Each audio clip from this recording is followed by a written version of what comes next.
Mr. Brennan, we look at Afghanistan, Iraq, Pakistan, but we also have the Horn, we have the Sahel, we have Central Asia, we have Southeast Asia. Given the increasingly franchised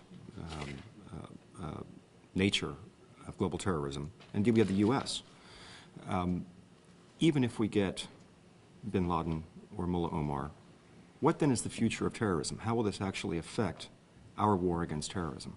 Well, I do think it's important to take away the leadership of al-Qaeda because they do provide that type of inspiration to the al-Qaeda organization. As you say, it has franchised now in a number of different areas. But it's critically important that we stay focused on the various areas of the world where al-Qaeda has manifested itself.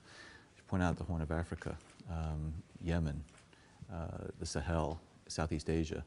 There are a number of individuals who have come from al-Qaeda core that have settled in those areas or come originally from those areas who have tried to exploit local conditions and local factors to recruit others to their twisted ideology. So I think it's important for us to continue to work very closely with the governments in terms of capacity building. They need to have the wherewithal that they can withstand the pressures that al-Qaeda places against them. But this is something that's going to be a struggle for many years to come. Even if the individuals like bin Laden, Zawahiri, Mullah Omar, and others are removed from the battlefield, we still have a whole other set of leaders and operational commanders that are going to be a worry for quite a while. If you ask anybody in the military if you can kill all of the terrorists out there, the answer is no, because they continue to self-replicate. So how do you address the ideological dimension of this war on terrorism, whatever terminology we want to use, without some type of ideological counter to it? In other words, you can't just kill all the terrorists. You need something to give people some other thing. Is the administration doing anything on this front? I think there are two ways that we need to counter that ideological narrative that al-Qaeda has. One is that there needs to be a counter-narrative from the Muslim world, and that's why we're working very closely with countries throughout the Middle East and the world so that they can have this pushback on al-Qaeda, that what al-Qaeda is promoting is inconsistent with the tenets of Islam. Recently, the Higher Islamic Council of Saudi Arabia came out in a very strong way denouncing the financing and the carrying out of terrorist attacks, saying that it is truly un-Islamic. I think that is important. That narrative has to get more attention, and I wish it would get more attention in the media.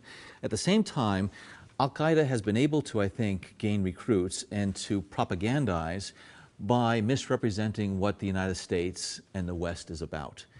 And I think what we need to do is to ensure that as we present ourselves to the Middle East and to the rest of the world, we have to make sure that people understand that we're not out to conquer countries and to suppress Islam and to suppress their culture and their people.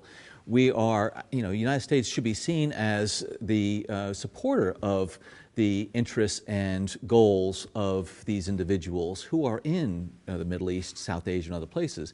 So I think we have an obligation in the United States to make sure that we represent what we're about as a country, as a people, fairly. Mr. Brennan, your administration has shut down, or is in the process of shutting down, Guantanamo. You've closed the black sites. When someone is captured overseas, where are they sent, and are they sent to Bagram? Well, right now there are two theaters of operations in terms of war theaters, Iraq and Afghanistan, and we have procedures and practices in place right now to be able to handle any individuals that has taken off the battlefield in either one of those countries. In the other areas of the world where we operate very closely with the host and local governments. And in most scenarios where that results in a capture or a detention of an individual, the local government will take them into custody in the first instance, and then depending on their nationality, they will either remain in that country or be moved to another country. And if they're an individual that is either an American citizen or American U.S. person, or that there are warrants for their arrest or there's been an indictment here in the United States, then we will bring them and prosecute them accordingly.